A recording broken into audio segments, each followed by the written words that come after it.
Aunque hayamos hablado ya mucho de la ciencia de las emociones, de autoconocimiento emocional, de la gestión de emociones o de resiliencia, lo cierto es que lo que significa ser inteligente con nuestras emociones no acaba aquí. Por si no te habías dado cuenta, hemos visto cómo gestionar sensaciones incómodas como la preocupación o el estrés y emociones como el enfado o la tristeza, pero nos falta hablar de cómo gestionar una emoción fundamental para nuestra supervivencia: el miedo. En esta lección vamos a abordar el último problema de no entender cómo funciona nuestro mecanismo de defensa ni saber manejar nuestras emociones incómodas, que es que éstas pueden limitar, y mucho, la capacidad de expandir nuestra zona de confort. Porque lo cierto es que, de nuevo, el que seamos capaces de controlar nuestro estrés o enfado, lo que se llama autocontrol emocional, ni el que podamos evitar que nuestro enfado, preocupación o tristeza se prolongue por mucho tiempo, lo que es ser una persona resiliente, no significa que de vez en cuando nuestras emociones sigan influyendo de manera negativa en nuestras decisiones. Es decir, yo puedo estar muy preocupado por un tema personal que me ha ocurrido, como que mis padres se acaban de separar, por ejemplo, y ser capaz de relajarme y cambiar mi foco de atención a algo que me sirva bien para no estar rumiando en mi cabeza durante meses y que no me afecte en mi trabajo, por ejemplo. Eso es un tipo de habilidad en una situación específica, resiliencia. Pero existe otro tipo de habilidad dedicada a enfrentarnos a aquellos miedos que salen a reducir de vez en cuando en nuestro día a día. La capacidad de enfrentarnos a las inseguridades de nuestra amígdala.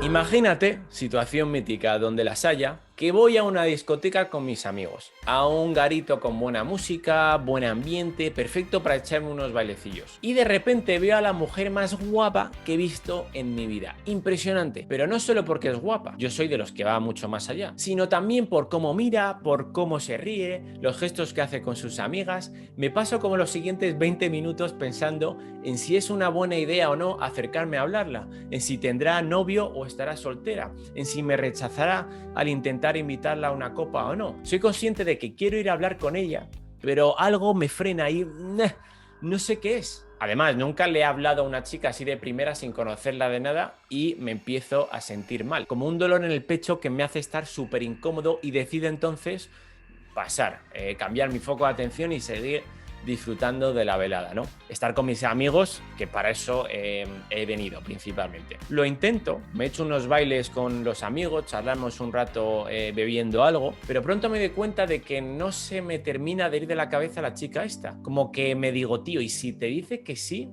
a una copa? ¿Y si le caigo bien y la cosa sale mejor de lo que espero? Me decido entonces a hablarla y me vuelve el dolor en el pecho de nuevo. Pero me digo a mí mismo que ya está bien de tonterías y que si no doy el paso ahora mismo me voy a arrepentir de haber dudado tanto. Voy a buscarla donde la había visto por primera vez, pero ya no está. La busco en la zona de baile, en el ropero, me doy una vuelta al garito y no la encuentro.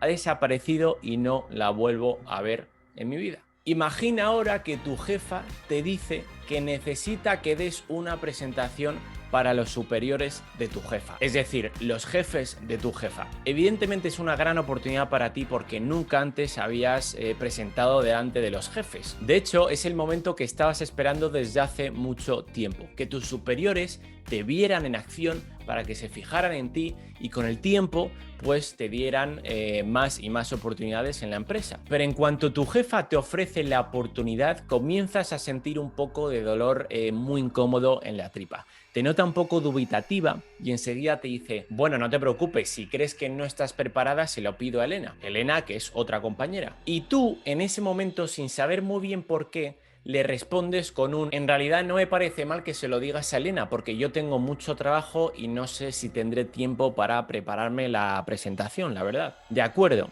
dice tu jefa. Y en ese momento tu dolor de tripa desaparece y te sientes liberada. Pero luego, al llegar a casa, te das cuenta de que tendrías que haber dicho que no, que estabas bien, que cogías la oportunidad y que tú dabas la presentación delante de los jefes.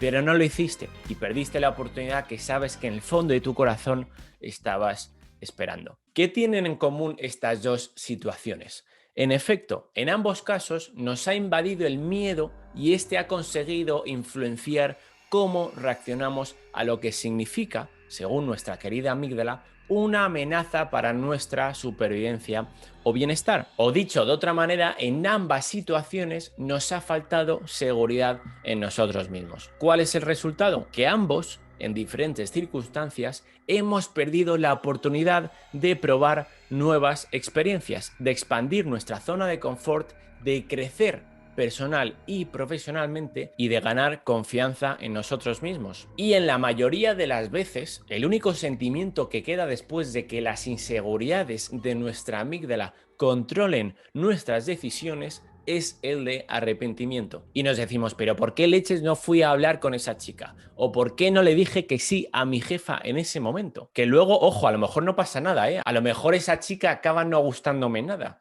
O de la oportunidad de hacer una presentación delante de los jefes de tu empresa no sale absolutamente nada. Pero al menos la oportunidad de averiguarlo pues ya se ha sumado. Y es normal, ¿eh? En esos momentos en los que nos sentimos inseguros y dudosos, no solemos ver las consecuencias de tomar decisiones influenciados por el miedo o por el estrés, tomando inconscientemente, por supuesto, caminos bastante diferentes de los que tomaríamos si fuéramos más racionales y careciéramos de inseguridades. Es decir, en esos instantes en los que nos sentimos muy inseguros o muy dudosos y que debemos decidir rápidamente, no nos ponemos a pensar, a ver, Fernando, ¿qué puede salir mal si te acercas a saludar a esa chica? O vamos a ver, piensa en todo lo positivo que va a traer hacer esta presentación a tu carrera. Evidentemente no, eso sería lo ideal, tener la capacidad de crear el suficiente espacio entre el estímulo y la respuesta a ese estímulo como para actuar sin que el miedo nos influya. En esos instantes en los que estamos tiritando de miedo, decidiendo si sí o si no, solo pensamos, uff, qué pereza, me va a decir que no la chica y no me apetece nada ser rechazado. O mira, es que no lo voy a hacer bien, todavía no estoy preparada, así que mejor rechazo la oferta y le digo a mi jefa que ya lo haré la próxima vez. Y en el hipotético caso de que decidamos pasar por la experiencia, o sea, que consigas decirle a tu jefa que sí, que tú te encargas de hacer la presentación, el miedo puede hacernos sufrir bastante hasta que llegue el día de pasar por esa experiencia, es decir, el día de la presentación. Esto también pasa, evidentemente, que sabemos que va a ocurrir algo que nos produce inseguridad en un día concreto y que el miedo de nuestra amígdala nos influya hasta que el evento ocurra. Dices que sí a la presentación, pero hasta que ese día llegue, te pones a rumiar y a pensar, Dios mío, y si sale mal, ¿por qué he dicho que sí a esto? Con lo bien que estaba yo sin esta preocupación. No digo que esto pase siempre, sino que puede ocurrirnos perfectamente. Bueno, pues de esto vamos a hablar en las últimas lecciones de este curso. De ganar la suficiente confianza en nosotros mismos como para poder adaptarnos a cualquier situación que signifique una amenaza para nuestra amígdala y un desafío para nosotros. Y para conseguir justo eso, primero debemos entender lo siguiente. Las personas emocionalmente inteligentes son muy conscientes de que cada vez que sienten miedo, por lo que sea, porque se les ocurre hacer algo y se sienten inseguros, porque les ofrecen pasar por una experiencia que no les da confianza o porque saben que va a ocurrir algo que les produce inseguridad, esa es una oportunidad única para reconocer inseguridades de su amígdala, construir estrategias para enfrentarse a ellas y expandir su zona de confort, aumentando así poco a poco la capacidad de adaptarse a cualquier situación en la vida. Porque lo cierto es que absolutamente todas las veces en las que sentimos miedo asoma una inseguridad que tiene nuestra amígdala que está intentando influenciar nuestras decisiones o las de los demás. ¿Y por qué digo esto? Pues porque recordemos que las emociones son el resultado de las predicciones de nuestra amígdala, la cual se basa en experiencias pasadas para predecir si una situación es o será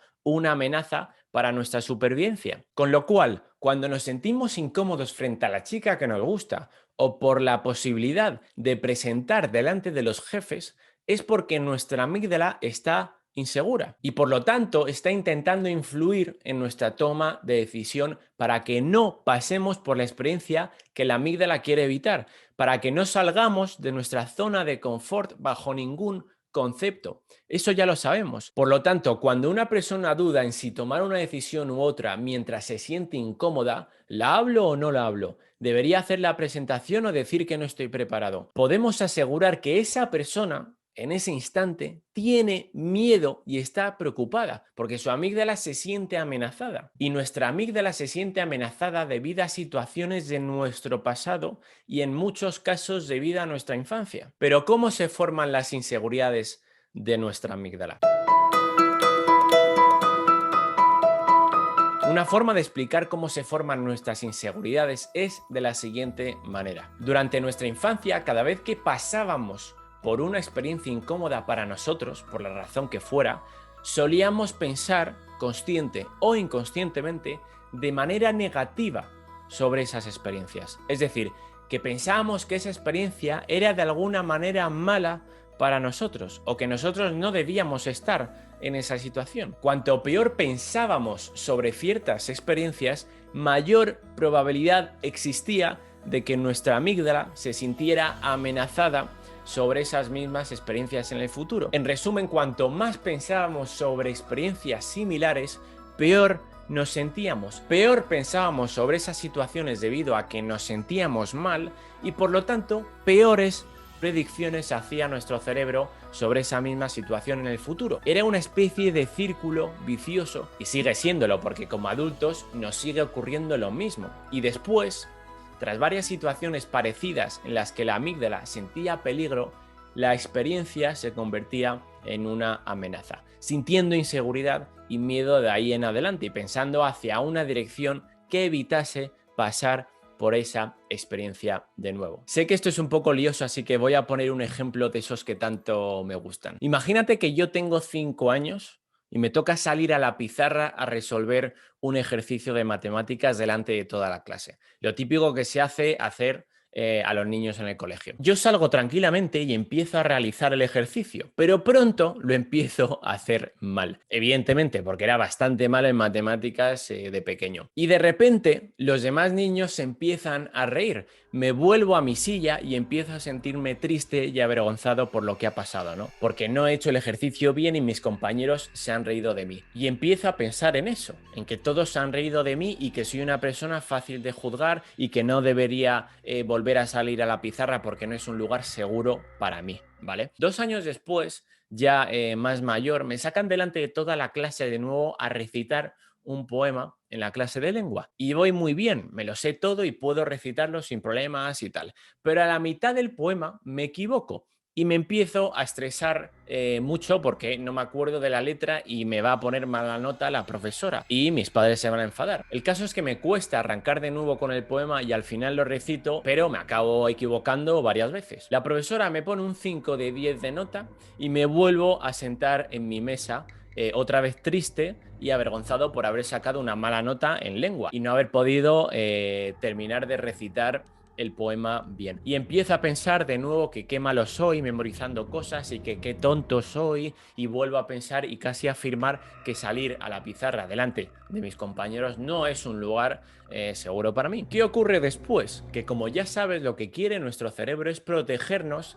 de lo que amenaza a nuestra supervivencia, gracias a recuerdos del pasado. Así que desde los 7 años ya, mi amígdala empieza a producir cambios en el cuerpo para o bien evitar pasar por esa experiencia de nuevo o para prepararme para esa experiencia y por lo tanto sobreviva a la experiencia la próxima vez. Y a esto lo llamamos miedo. Poco a poco, la amígdala se acostumbra a predecir que salir a hablar o exponerme a los demás o ser simplemente el centro de atención durante unos minutos significa peligro, significa ojo que te estás jugando tu supervivencia, significa cuidado que la próxima vez que la fastidies, tus compañeros se van a reír de nuevo y a lo mejor tus amigos ya no te aceptan. Y desde entonces mi cerebro produce sensaciones corporales incómodas. Siento miedo para pensar negativamente sobre esa situación y no pasar por esa experiencia de nuevo. Es decir, desde entonces, como me siento angustiado e incómodo cada vez que debo de salir a hablar en público, lo intento evitar siempre y me digo, uff, no sé, creo que no hace falta, ¿para qué voy a hablar en público? Me van a juzgar, creo que no debería. Justo lo mismo que pensaba cuando me sentía incómodo cuando era pequeño, porque se me ha quedado grabado en los caminos neuronales de mi cerebro y ya es parte de cómo yo me veo y me habla a mí mismo. Y todo gracias a la neuroplasticidad que ya hemos explicado. Durante mucho tiempo he evitado a toda costa ser el centro de atención y, por supuesto, hablar en público. Durante todos estos años, la amígdala ha cumplido con su misión con creces. Ha evitado, mediante el estrés y el miedo, que no saliera de mi zona de confort, salir a hablar en público y pudiera sobrevivir un día más en el mundo. Y cuando estaba obligado a hacerlo, por supuesto, lo pasaba fatal. Igualito que si tuviera que bañarme con tiburones en el Caribe. Este ejemplo es real, ¿eh? Me pongo muy nervioso al hablar en público o al ser el centro de atención. Pero la verdad es que no sé exactamente qué eventos hicieron que se formara esta inseguridad, porque no me acuerdo. Cuando somos pequeños no somos conscientes de nada de esto, evidentemente. No es culpa nuestra ni solemos acordarnos